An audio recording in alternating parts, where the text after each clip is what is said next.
నమస్కారం. లైవ్ షోకి స్వాగతం. అతిథుల పరిచయం శ్రీ మల్లాది విష్ణు గారు, వైఎస్ఆర్ కాంగ్రెస్ పార్టీ సీనియర్ నేత, శాసనసభ మాజీ సభ్యులు, అలాగే ప్రణాళికాభివృద్ధి సంఘం మాజీ ఉపాధ్యక్షులు. శ్రీ సింగులూరి వెంకటేష్ గారు, ప్రముఖ న్యాయవాది, అలాగే ప్రముఖ విశ్లేషకులు. ముందుగా ఈరోజు డాక్టర్ ప్రియాంక మరణానికి కలిచివేసేటువంటి ఘటన జరిగింది. దాని మీద తండ్రి, ఈ ప్రభుత్వానికి మానవత్వం లేదా, అయ్యా చంద్రబాబు మీకు జాలి లేదా అంటూ ఇప్పుడే ఆయన మాట్లాడిన వీడియో కూడా చూసాం. వ్యవస్థల నిర్వీర్యం, ప్రియాంక కేసే నిదర్శనం. సీసీ కెమెరాల్లో దృశ్యాలు స్పష్టంగా ఉన్న పోలీసుల నిర్లక్ష్యం, యాక్సిడెంట్గా చూపి నిందితులను తప్పించేందుకు ప్రయత్నం, పోలీసుల అలసత్వంపై విచారణ జరగాలి. మద్యం గంజాయికి బ్రాండ్ అంబాసిడర్ల చంద్రబాబు తీరు, మాజీ సీఎం వైఎస్ జగన్ ధ్వజం అంటూ వార్తలు వచ్చాయి. అయితే గవర్నమెంట్ వైపు నుంచి 20 లక్షలు ఆర్థిక సాయం చేస్తున్నట్లుగా చంద్రబాబు గారి వైపు నుంచి ప్రకటన అయితే వచ్చింది. కానీ గతంలో కొన్ని యాక్సిడెంటల్ కేసుల్లో వీటిల్లో రాజకీయంగా అవసరమైనప్పుడు ఎట్లా స్పందించారు, ఎంత అడావుడి చేశారు, ఈ కేసులో ఎట్లా చేశారు, ఇవన్నీ రాష్ట్ర ప్రభుత్వం యొక్క ధోరణికి ఎంత దారుణమైన వివక్ష లేదా రాజకీయంగానే ప్రతిదీ ఆలోచిస్తోందనడానికి ఆధారంగా ఉందా?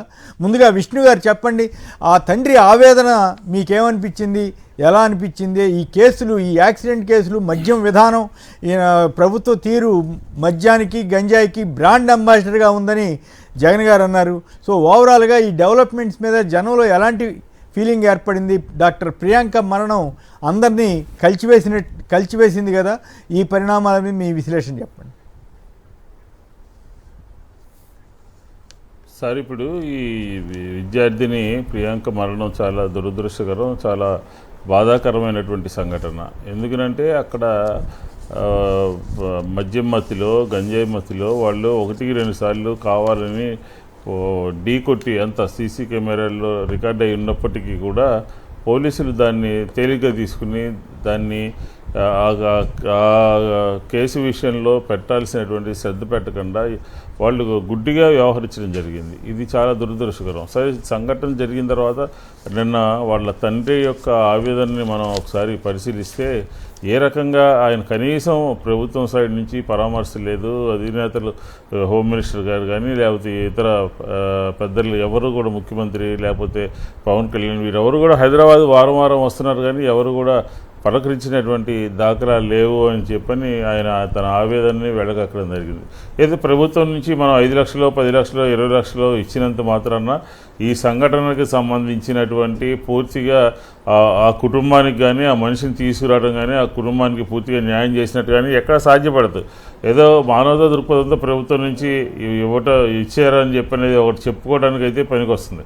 కానీ వ్యవస్థలు ఎలా ఉన్నాయి, ఈ ప్రభుత్వం అధికారంలోకి వచ్చిన తర్వాత ఈ రాష్ట్రంలో సంబంధించినటువంటి మద్యం విధానంలో బెల్ట్ షాపులు ఊరూరా ఏ రకంగా విచ్చలవిడిగా మద్యం 24 గంటలు ఎలా లభ్యమవుతుంది, ఎలా దానికి బానిసలు అయిపోతున్నారు. అలాగే గంజాయి విషయంలో ముఖ్యమంత్రి గారు ఎన్నికల సభల్లో ఏం మాట్లాడారు, లేకపోతే హోమ్ మినిస్టర్ గారు ఏం మాట్లాడారు, పంట అసలు ఏం చెప్పారు మనకు ఆంధ్రప్రదేశ్ ప్రజలకి? గత 5 సంవత్సరాల్లో ఆంధ్రప్రదేశ్లో విపరీతమైనటువంటి పంట పండుతోంది, దాన్ని పూర్తిగా తీసేసాము, డ్రోన్ ద్వారా నాశనం చేసాము అని చెప్పినారు.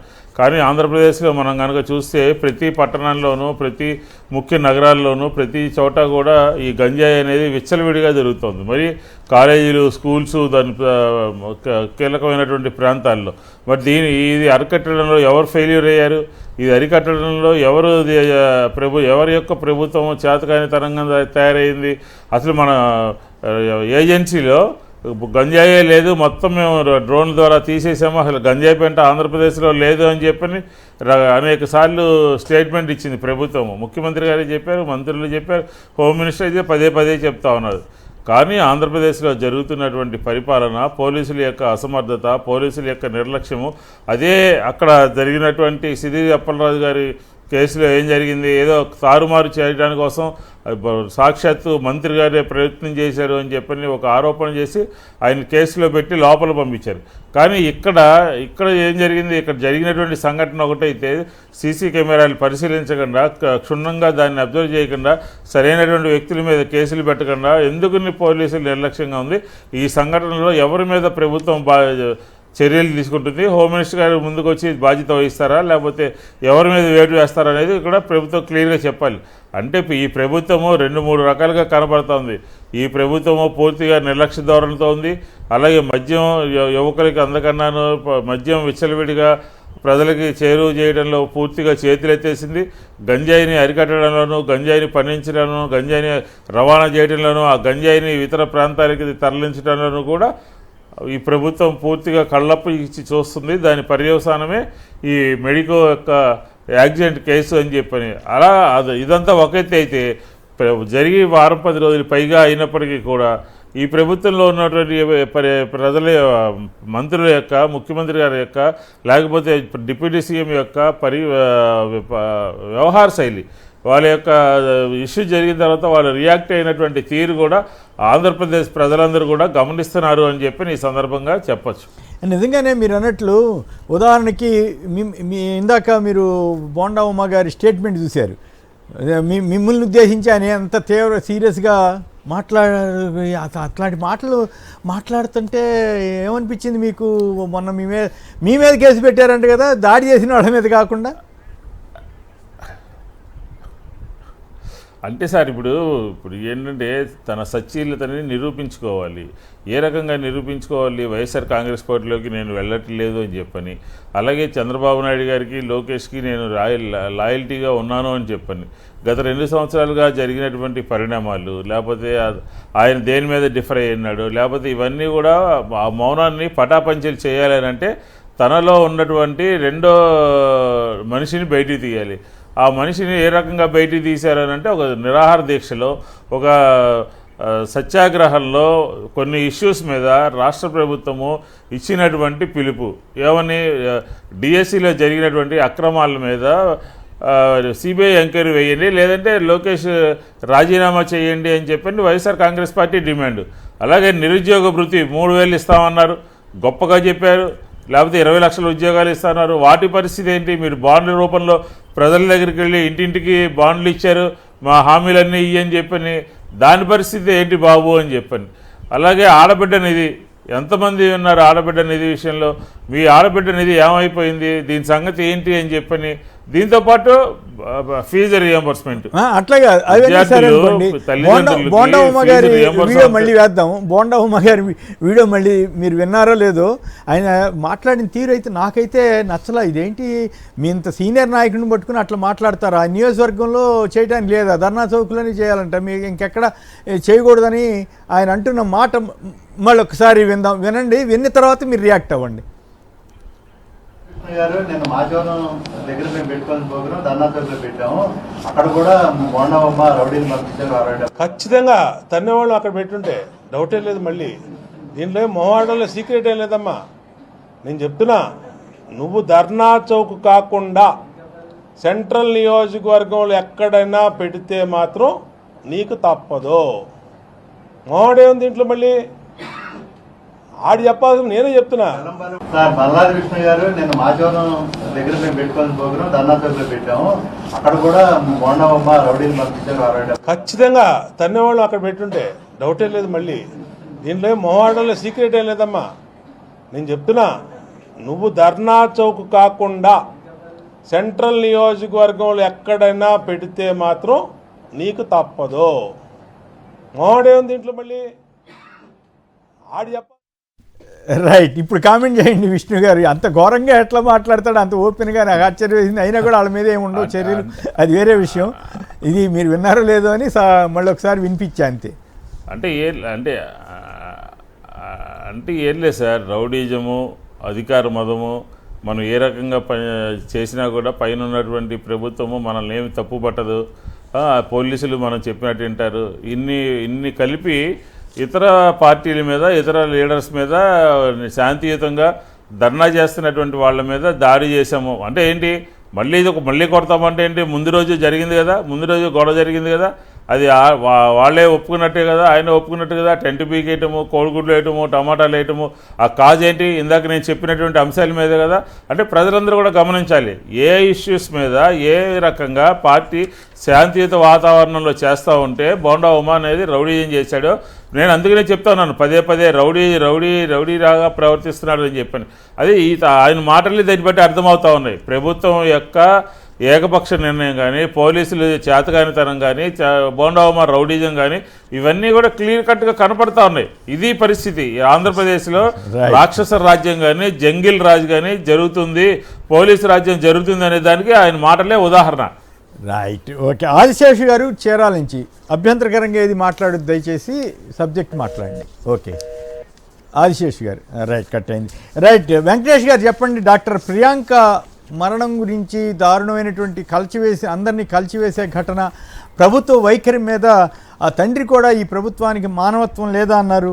అలాగే జగన్ గారు కూడా వ్యవస్థల నిర్వీర్యం, మద్యం, గంజాయిలకు బ్రాండ్ అంబాసిడర్ లాగా ఈ ప్రభుత్వ తీరు మారిందని జగన్ గారు అంటున్నారు. సో ఓవరాల్గా ఆ ఇష్యూ మీద మాట్లాడిన తర్వాత మిగతా ఇష్యూస్లోకి వెళ్దాం. వెంకటేష్ గారు. వెరీ గుడ్ మార్నింగ్ సార్, మీకు ప్యానెల్లో ఉన్నటువంటి సోదరులకి, అలాగే సాక్షి వీక్షకులు కూడా వెరీ గుడ్ మార్నింగ్. రాష్ట్ర ప్రభుత్వం యొక్క మద్యం విధానం వల్ల జరిగేటువంటి వ్యవహారాలు ఏదైతే ఉన్నాయో వీటికి పరాకాష్ఠగా ఈరోజు రాజమండ్రి మెడికో హత్యని మనం చూడాల్సినటువంటి పరిస్థితి.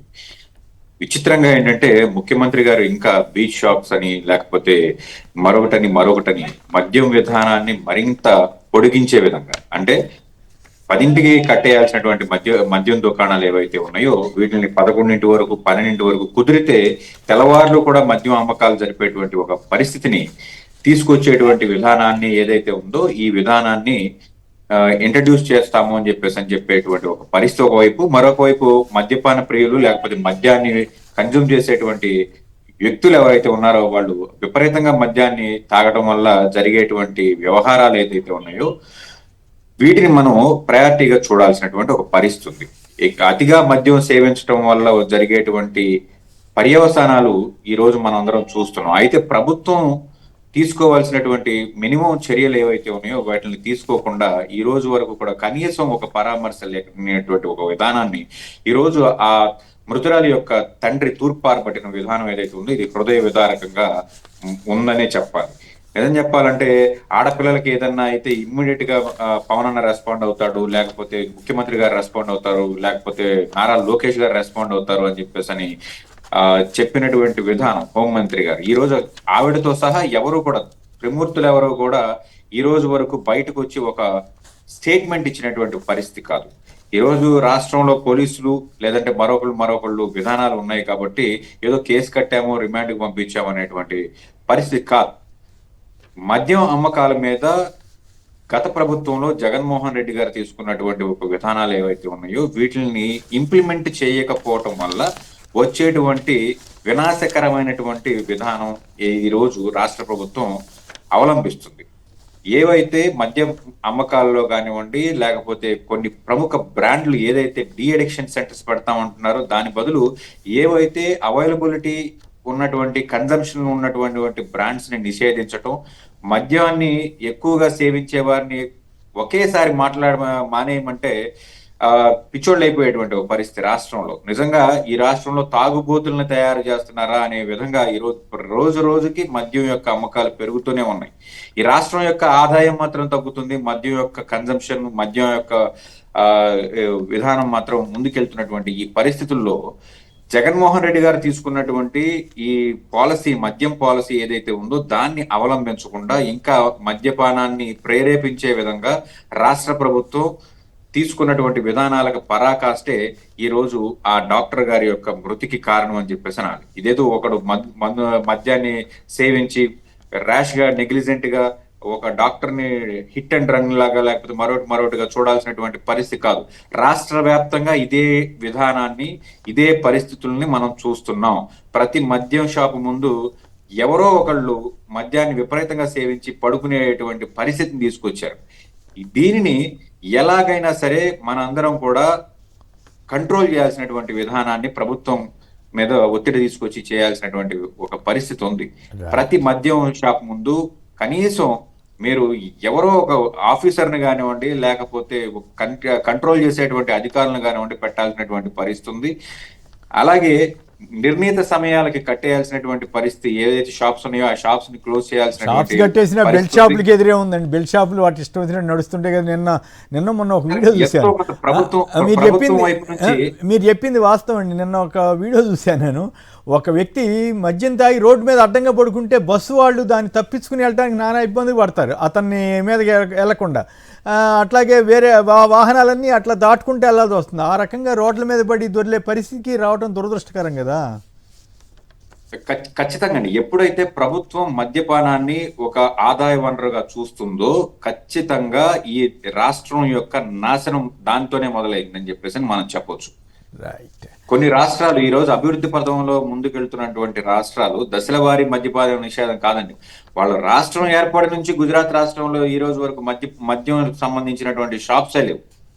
ఎక్సెప్ట్ మిలిటరీ పర్పస్ కు తప్ప వాళ్ళు అక్కడ మద్యపానాన్ని యాక్సెప్ట్ చేయరు. అటువంటి దిశగా ప్రయత్నం చేయాల్సినటువంటి ప్రభుత్వాలు ఈరోజు మద్యపానాన్నే మెయిన్ ఆదాయ వనరుగా, మద్యపానాన్ని మేము ఎంకరేజ్ చేస్తామని చెప్పేసి ఎలక్షన్ హామీస్ లో గత ప్రభుత్వాన్ని విమర్శిస్తూ మేము అనేక రకాల బ్రాండ్లను తీసుకొస్తాం, మిమ్మల్ని మద్యపానానికి మీ కిక్కుని మేము ఎక్కిస్తామని చెప్పేసి ప్రభుత్వం ఏదైతే ప్రోత్సాహకంగా మాట్లాడిందో వాటి యొక్క పరాకాష్టే ఈ రోజు మద్యపానంలో మునిగి తేలుతూ హత్యలు చేసేటటువంటి ఒక పరిస్థితి.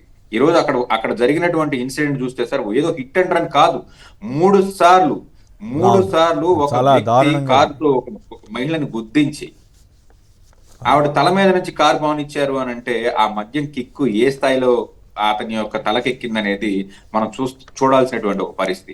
వాళ్ళిద్దరి మధ్య ఏ విధమైనటువంటి పరిచయం లేదు, లేకపోతే వ్యక్తిగతమైనటువంటి వైరం లేదు. కేవలం మద్యం తాగడం వలన, ఆ కన్జంప్షన్ వలన వచ్చినటువంటి ఆ కిక్ వలన ఈ రోజు అంతటి ప్రమాదం జరిగింది. రైట్. ప్రభాకర్ గారు గుంటూరు నుంచి. ప్రభాకర్ గారు నమస్కారం, మాట్లాడండి. ముందుగా ప్రియాంక ఆత్మకి శాంతి చేకూరాలని కోరుకుంటున్నా అండి. దీని వెనక కుట్ర ఉన్నదేమో అని కూడా అనిపిస్తుందండి. అంటే ఒక్కొక్క పీజీ సీటు చాలా ఖరీదులో ఉంటదండి. మరి ఒక పీజీ సీటు రావాలి అని చాలా కాలేజీలో, అందులో ప్రైవేట్ కాలేజీలో రావాలి అని అంటే చాలా ఖరీదులో ఉంటదండి. మరి ఈ అమ్మాయికి అంటే ఫస్ట్ ఇయర్ అయ్యి ఉంటే మాత్రం నేను అనుకోవడం అంటే నా ఊహ ప్రకారం అనుకుంటున్నారు. కానీ మరి అది కరెక్టో కాదో తెలియదు కదా. తెలియనప్పుడు మనం అట్లా ఆరోపణ చేయకూడదు కదా. మనం అంటే మీరు అన్నట్లు ఆ యాంగిల్లో కూడా దర్యాప్తు జరగాల్సిన మీ అభిప్రాయం అండి. అంతవరకు తప్పులేదు కానీ బట్ మనం కంక్లూజన్కి రాలేము. కానీ అక్కడ జరిగిన ఘటన అవన్నీ మద్యం సేవించి అట్లా చేయటం, దాని కేసు కట్టడంలో కూడా పోలీసులు అలసత్వం ప్రదర్శించారని జగన్ గారు చెప్తా ఉన్నారు. అలాగే మద్యానికి గంజాయికి ఇటీవలి కాలంలో ఆంధ్రప్రదేశ్ ప్రభుత్వం తీరు మీద కూడా ఆయన ధ్వజమెత్తారు. మరి అది మరి ఆ పరిస్థితి నుంచి మారే అవకాశం ఉందా లేదా? అదేమంటే ఎన్నికల ప్రచారంలో మేము చెప్పాం కదా నాణ్యమైన మద్యం ఇస్తామని. కాబట్టి మద్య నిషేధానికి వ్యతిరేకంగా మద్య నిషేధానికి ఉద్యమం చేసిన పార్టీ మేము మంచి మద్యం ఇస్తామని చెప్పి అధికారంలోకి వచ్చినటువంటి పరిస్థితి సహజంగానే మరి వాళ్ళకి ఆ స్వేచ్ఛ వచ్చేస్తుందో ఏమంపడో. మరి ఏదేమైనా ఇటువంటి ఘటనలు జరగకుండా ఉంటే మంచిది. రైట్. ఇక ఆరోగ్యమే వైఎస్ జగన్ హయాంలోనే ఆరోగ్య భాగ్యం ప్రభుత్వ ఆధ్వర్యం రంగంలో వైద్య సేవలను జగన్ సమూలంగా సంస్కరించారంటూ ప్రపంచ బ్యాంక్ ఇచ్చిన నివేదికలు కూడా వెల్లడైంది. అంతులేని అరాచకం. భారతీయ సిమెంట్స్లో నిలిచిన ఉత్పత్తి 2 యూనిట్లు మూత. చంద్రబాబు సర్కార్ దుర్మార్గమే కారణం. సీఎంఓ డైరెక్షన్లో టీడీపీ గూండాల ఆగడాలు. మైనింగ్ ప్రాంతంలో కార్మికుల వాహనాల అడ్డగింత. 6 రోజులుగా సాగని లైమ్స్టోన్ మైనింగ్. ముడి ఖనిజం లేకపోవడంతో 2 యూనిట్లలో నిలిచిన ఉత్పత్తి. ఇదేం పారిశ్రామిక ప్రగతి? ఈ రకంగా తరిమేయాలన్న ఆలోచన రావటం ఏంటి? ఇది ఇందాక ఒక మిత్రుడు ఎవరో అన్నారు, రూపాయికి భూములు ఇస్తాం రెండు అనే ఓ పక్కన పిలుస్తున్నారు పరిశ్రమల వాళ్ళని. 1000 కోట్లు కొందరికి రాయితీలు ఇస్తున్నారు. శుభ్రంగా నడిచి 1000 కోట్ల పన్నులు కడుతూ వేలాది మందికి ఉపాధి కల్పిస్తున్న భారతీయ సిమెంట్స్ మీద ఎంత జగన్ గారి కుటుంబాందన్న కక్షతోటి ఇట్లా చేస్తున్నారా అనేటువంటి అనుమానం వచ్చేలాగా చేయటం ఆంధ్రప్రదేశ్ ప్రభుత్వానికి బహుశా దేశవ్యాప్తంగా ప్రపంచవ్యాప్తంగా తీరని నష్టం చేస్తుందా ఏమిటి విష్ణు గారు? సార్, ఇప్పుడు ఒక పరిశ్రమ దాన్ని ఏ రకంగా పరిశ్రమకు కావాల్సినటువంటి అనుమతులు ఇవ్వాలి, పరిశ్రమల్ని ప్రోత్సహించాలి, లేకపోతే పరిశ్రమల ద్వారా ఉద్యోగ కల్పన చేయాలి అని చెప్పిన ప్రభుత్వానికి ఒక ఆలోచన ఉండాలి.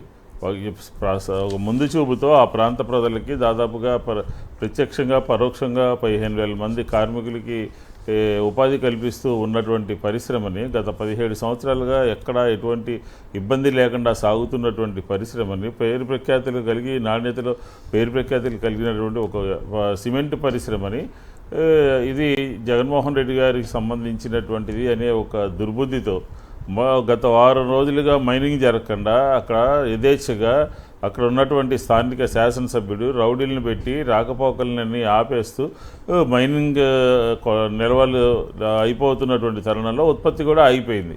ఎందుకని ఈ పరిస్థితి వచ్చింది?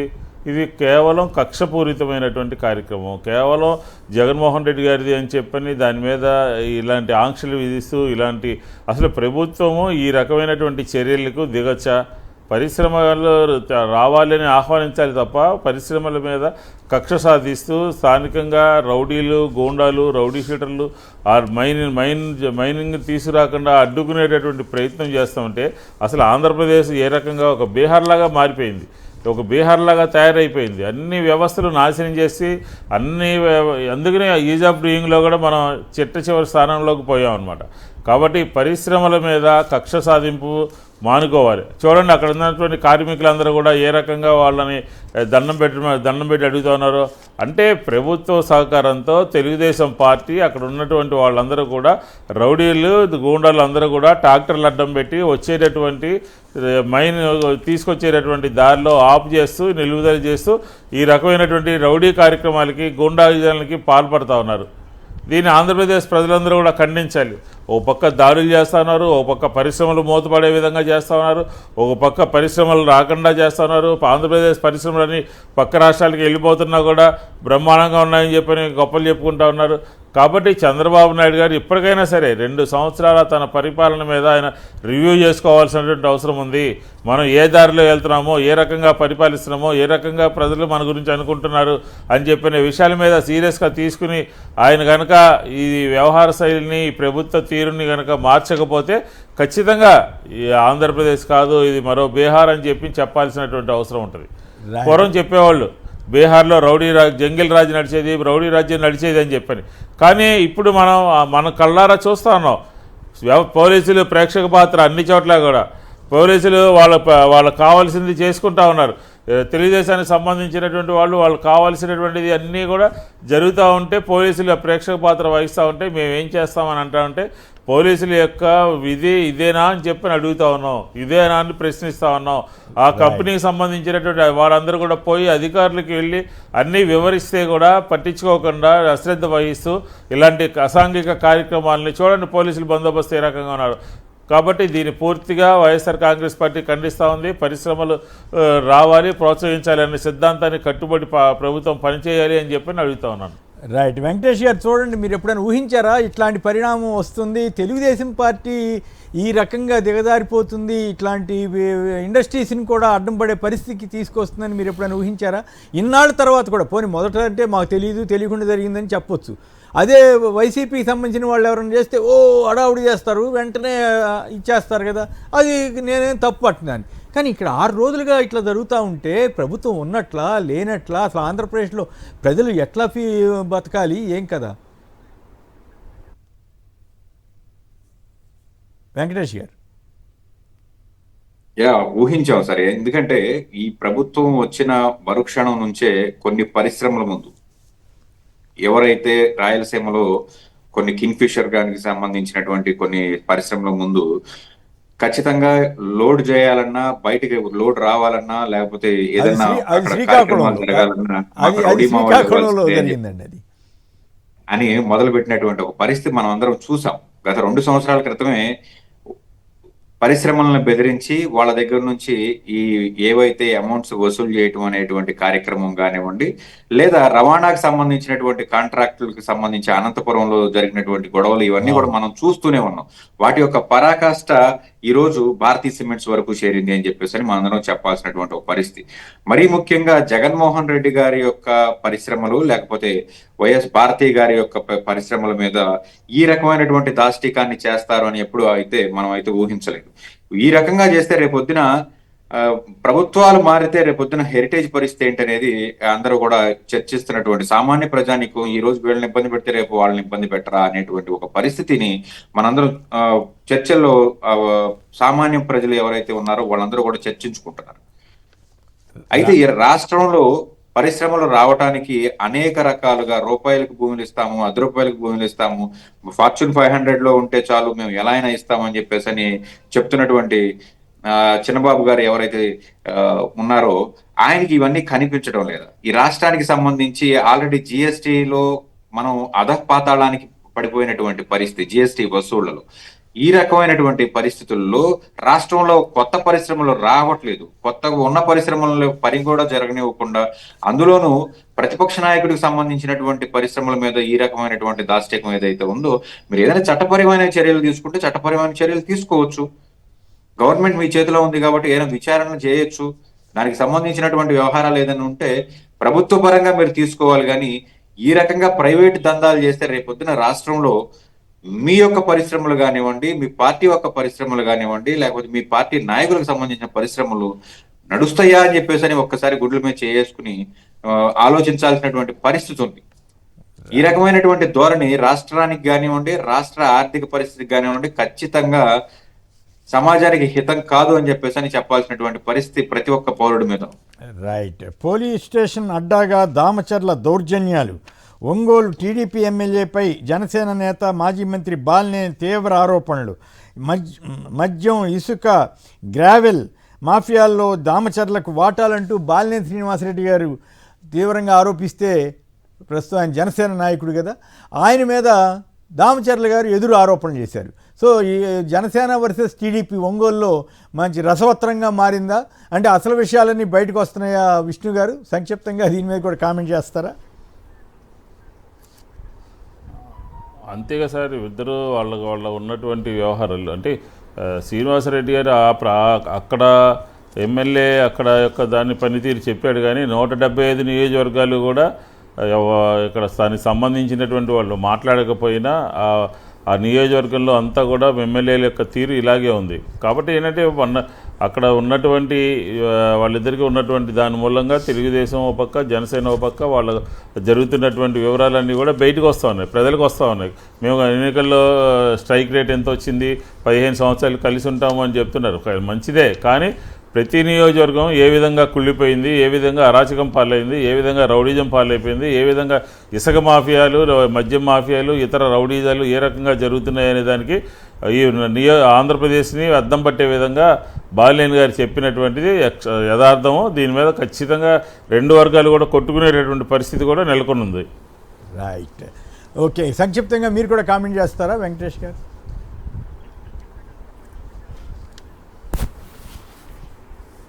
బాలినేని గారు ఏదైతే ఈ రోజు చేసినటువంటి పరిస్థితి ఉందో, వ్యాఖ్యల యొక్క పరిస్థితి తీవ్ర పరాకాష్ఠకు చేరినటువంటి పరిస్థితి, పొత్తులో ఉన్నటువంటి ఈ రెండు పార్టీలకు సంబంధించినటువంటి వైరం.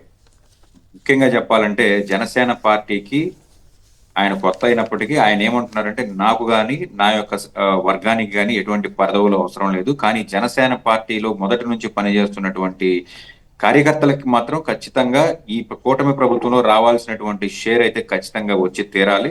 ముఖ్యంగా ఏదైతే పోలీస్ సెటిల్మెంట్లు కానివ్వండి, రిమైనింగ్ షాప్స్ అలాట్మెంట్స్ కానివ్వండి, ఇలాంటి వ్యవహారాల్లో తీవ్రమైన అన్యాయం జరుగుతుంది. దీన్ని పవన్ కళ్యాణ్ దృష్టికి తీసుకువెళ్తాము, పోరాడతాం అని అంటాడు. అసలు పంచాయతీ అర్థం కాని విషయం ఏంటంటే అసలు పవన్ కళ్యాణ్ రెండు పార్టీల మధ్య అసలు పంచాయతీ అదనమాట. ఎస్, అయితే అసలు అధినేతే లొంగిపోయినప్పుడు ఈ బాలినేని గారి యొక్క పోరాటం దేనికో అర్థం కానటువంటి ఒక పరిస్థితి. అంటే ఆయనకి అవమానాలు ఎదురవుతున్నాయంట కదా పాపం తెలుగుదేశం సార్. ఆంధ్రప్రదేశ్ మొత్తానికి తెలిసిన విషయం బాలినేని గారికి తెలియదా అనేది ఇక్కడ చాలా ఆశ్చర్యకరమైన విషయం. ఆయన యొక్క లోకల్ గా ఉన్నటువంటి పొలిటికల్ ఇష్యూస్ ఏమైనా ఉంటే ఆయన చూసుకోవాలి. కానీ జనసేన పార్టీ అనేది తెలుగుదేశం పార్టీకి మరొక 15 సంవత్సరాల పాటు ఏది జరిగినా కానీ మేము ఖచ్చితంగా పొత్తులోనే ఉంటామని ఆయన అధినేత చెప్పినప్పుడు, ఈయన ఇంకా అన్యాయం జరిగింది, మరొక విధానంలో మాకు న్యాయం జరగలేదు అని చెప్పేసి అంటాం ఎంత అమాయకత్వంగా ఉందంటే, మీకు అన్యాయం జరిగినా ఏమి జరిగినా కానీ 15 సంవత్సరాల పొత్తు కన్ఫర్మ్ అయిపోయిందని చెప్పేసి అధినేత చెప్పినప్పుడు మీరు ఇంకా గొత్తు చించుకోవడం లేకపోతే కడుపు చించుకోవడం వల్ల అనవసరం ఉపయోగం లేదని చెప్పేసి అని చెప్పదలుచుకున్నాం బాలినేని గారు. రైట్. ప్రశ్నించండి అని యువతకు ప్రధాని మోడీ గారు పిలిపించారు. మరోవైపు ప్రశ్నిస్తే అక్రమ కేసులు పెడుతున్న కూటమి ప్రభుత్వాన్ని ఆరోపణలు, అలాగే ప్రశ్నించే వాళ్ళని లేకపోతే ర్యాలీలకు వెళ్ళే వాళ్ళని గంజాయి బ్యాచ్ అని రకరకాలుగా ఆయన విమర్శిస్తున్నారు కదా. చంద్రబాబు గారు బురద వేస్తున్నారు కదా. సో ఈ రెండింటిని మీరు ఎట్లా కంపేర్ చేస్తారు? రాష్ట్ర ప్రభుత్వంలో భాగం కేంద్ర ప్రభుత్వం కూడా కదా సార్. కేంద్రంలో ఉన్నటువంటి బీజేపీ పార్టీ కూడా ఈ రాష్ట్ర ప్రభుత్వంలో భాగమే కాబట్టి రెండింటిని విడివిడిగా చూడాల్సినటువంటి పరిస్థితి ఏం లేదు. ఈ రోజు కేంద్ర ప్రభుత్వంలో కేంద్రం అవలంబిస్తున్నటువంటి విధానాలు ఏవైతే ఉన్నాయో వాటిని వ్యతిరేకంగా మాట్లాడిన తరువాత వచ్చినటువంటి రియలైజేషనే మోడీ గారు మాట్లాడినటువంటి ఈ మాటలుగా మనం చూడాలి. దాన్ని ఉటంకిస్తూ చంద్రబాబు నాయుడు గారు ఇక్కడ వ్యతిరేకిస్తున్నారు. ప్రశ్నించే వాళ్ళందరూ కూడా దేశద్రోహులు, రాష్ట్రానికి సంబంధించిన అభివృద్ధి నిరోధకులు అన్నట్టుగా మాట్లాడుతున్నారు. రెండోది ఆయన మాట్లాడినటువంటి మాటలు ఏంటంటే ఆయన గంజాయి బ్యాచ్ అని చెప్పేసి అని అంటున్నారు. ఇది కొంచెం విచారించదగ్గ విషయం.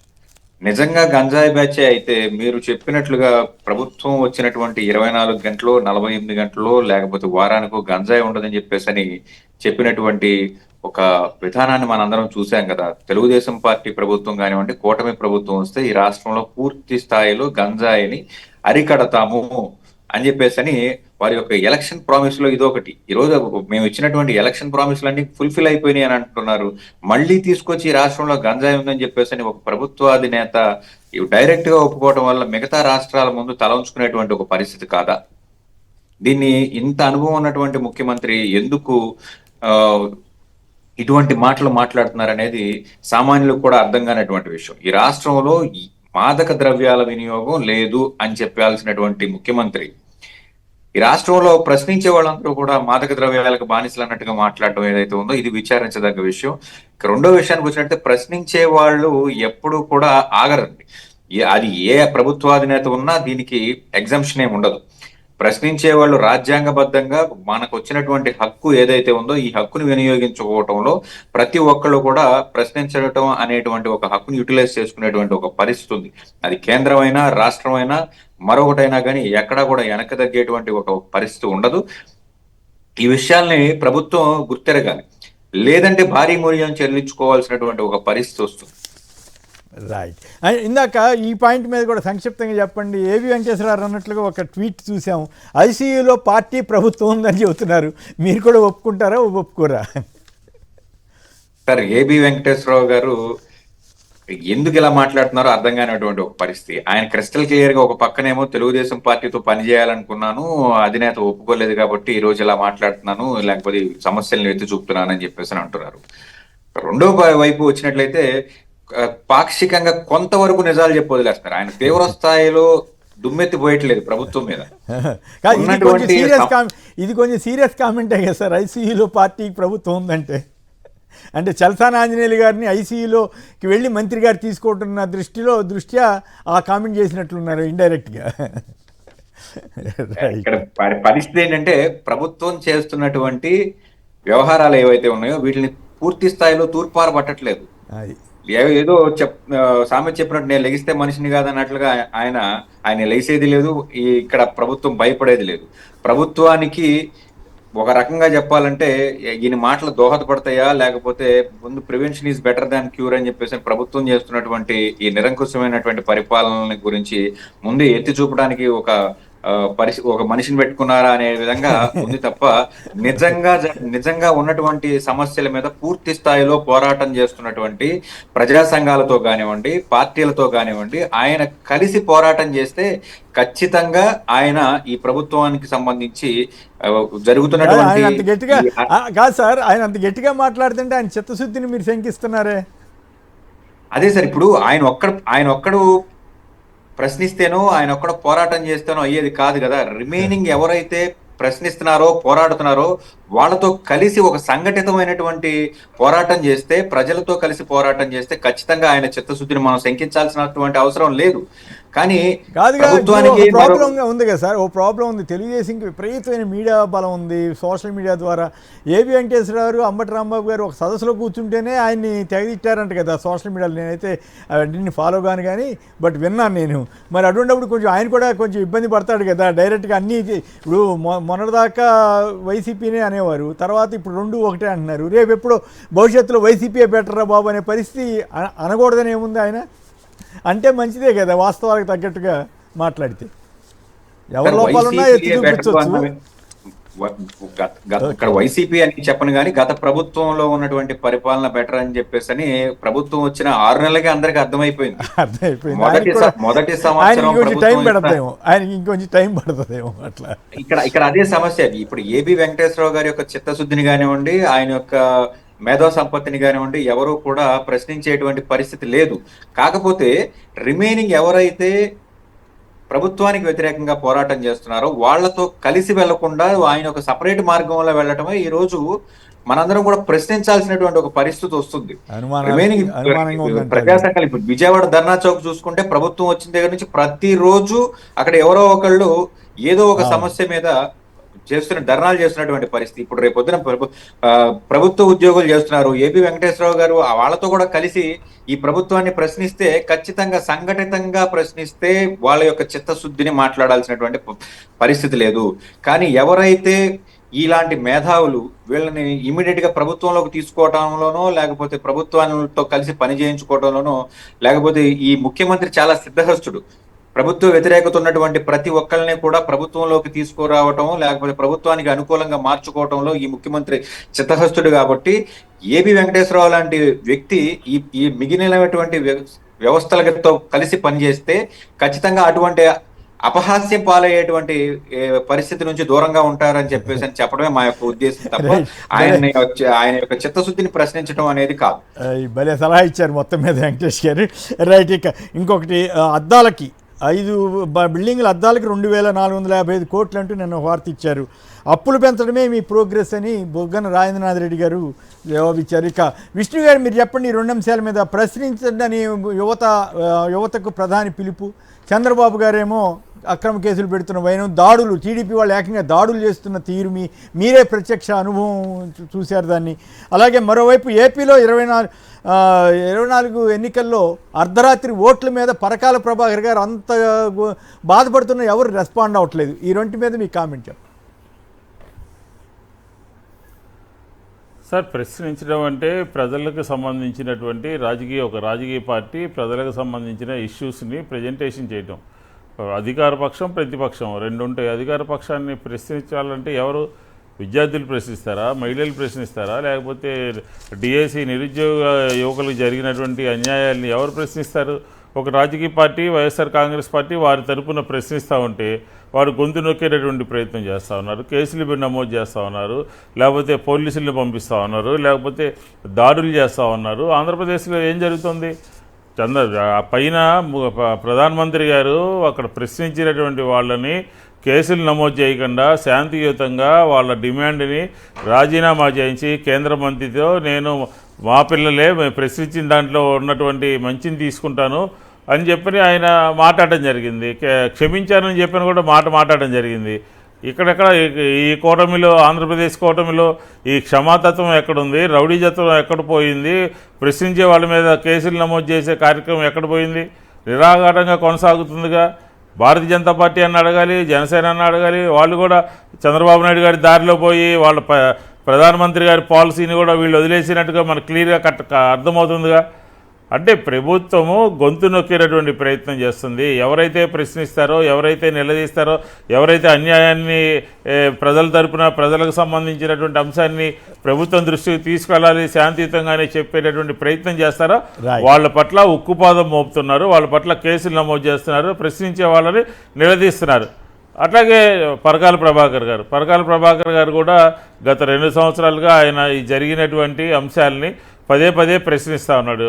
ఆల్ ఆఫ్ సడన్గా ఇన్ని 100 ఓట్లు ఏ రకంగా పెరిగాయి, లక్షల ఓట్లు, దీనికి మీరు సమాధానం చెప్పండి అని అంటే ఎన్నికల కమిషన్ కానీ లక్షల ఓట్లు గెలిచినటువంటి వాళ్ళు కానీ అదే లక్షల ఓట్లు, ఈ లక్షల ఓట్లకి సమాధానం చెప్పండి అని అంటే దాని గురించి మాట్లాడేటటువంటి వాళ్ళు లేరు. అంటే ప్రజాస్వామ్యంలో ఎవరైనా వాస్తవాలని ప్రశ్నిస్తే దానికి సమాధానాలు ఉండవు, జవాబులు ఉండవు అనే దానికి ఉదాహరణ ఈ ఇష్యూ మనకు అర్థమవుతుంది. ఓకే ఓకే, పరకాల గారి మీద సంక్షిప్తంగా మీ కామెంట్ కూడా చెప్పండి వెంకటేష్ గారు, సంక్షిప్తంగా ఒక మాటలో, టైం అయిపోయింది. సార్ ఇందులో చెప్పేది ఏం లేదు సార్. పరకాల గారు అడుగుతున్నటువంటి క్వశ్చన్ ఏదైతే ఉందో ఇది ఆన్సర్ చేయలేనటువంటి ఒక పరిస్థితి. ప్రభుత్వం దీని మీద ఆన్సర్ చేస్తే ఖచ్చితంగా ఈ ప్రభుత్వం కానివ్వండి లేకపోతే కేంద్ర ఎన్నికల వ్యవస్థ మీద ప్రజలందరికీ నమ్మకం పోయేటువంటి పరిస్థితి ఉంది. కాబట్టి ఈయన ఎంత గొంతు చించుకుని మాట్లాడినా ఈ 50 లక్షల ఓట్లు ఎలా వచ్చినాయి, సుమారుగా అర్ధరాత్రి పూట ఏవైతే ఈ 50 లక్షల ఓట్లు ఎలా వచ్చినాయి అనే దాని మీద ఎవరు కూడా ఆన్సర్ చేసినటువంటి పరిస్థితి కాదు. అసలు వీవీప్యాట్లు ఎందుకు election commission rules and regulations ప్రకారం ఉంచకుండా ముందుగా ఎందుకు కాల్చాల్సి వచ్చిందనేది చెప్పేటువంటి పరిస్థితి కాదు. ఎందుకంటే ఇది ఒక వ్యవస్థీకృతమైనటువంటి నేరానికి పాల్పడ్డారనేది సామాన్యుల ప్రజలకు కూడా ఈరోజు అందరికీ అర్థమైపోయినటువంటి విషయం. జగన్మోహన్ రెడ్డి గారికి తగ్గినటువంటి మెజారిటీ ఎంతో, ఈ జరిగినటువంటి ఈ ఓట్ల చోరీకి సంబంధించినటువంటి వచ్చినటువంటి రిజల్ట్ కి సంబంధించినటువంటి ఓట్లు అన్నీ ఉండటం ఇక్కడ అందరూ కూడా ఆశ్చర్యపోయేటువంటి ఒక విషయం. అయితే దీని మీద ఖచ్చితంగా ఒకటి పరకాల ప్రభాకర్ గారి మీద కేసు నమోదు చేసి అతని మీద విచారణ చేస్తే ఖచ్చితంగా వాస్తవాలు బయటకు వస్తాయి. కాబట్టి వాస్తవాలు బయటకు వస్తాయి కాబట్టి ఈ రోజు పరకాల ప్రభాకర్ గారి మీద ఎన్నికల వ్యవస్థ మీద ఆయన చేస్తున్నటువంటి పోరాటం మీద కేసులు కట్టట్లేదు. కేసు కడితే ఖచ్చితంగా వాస్తవాలు బయటకు వస్తాయి, ప్రభుత్వం కూలిపోతుంది. కాబట్టి ఆయన్ని ఎంత మాట్లాడినా ఇంకొక 3 సంవత్సరాల పాటు ఆయన్ని ఎటువంటి పరిస్థితిలో కూడా ఆయన మీద ఎటువంటి చర్యలు తీసుకునేటువంటి పరిస్థితి ఈ రాష్ట్ర ప్రభుత్వానికి లేదు అని చెప్పాలి. కేంద్ర ఎన్నికల సంఘమే మాట్లాడలేకపోతుంది కదా, ఆయన అడుగుతున్న వాటికి సమాధానం చెప్పలేకపోతుంది. మరి ఎంతకాలం ఆయన ఈ పోరాటం కొనసాగిస్తారు అనేది చూడాలి. ఇక సింగళూరు వెంకటేష్ గారు, మల్లాది విష్ణు గారు ఇద్దరు కూడా ధన్యవాదాలు. ఇది నేటి చర్చా కార్యక్రమం. నమస్కారం. మరిన్ని అప్డేట్స్ కోసం ఛానల్ను సబ్స్క్రైబ్ చేయండి. నోటిఫికేషన్స్ కోసం బెల్ ఐకాన్ పై క్లిక్ చేయండి.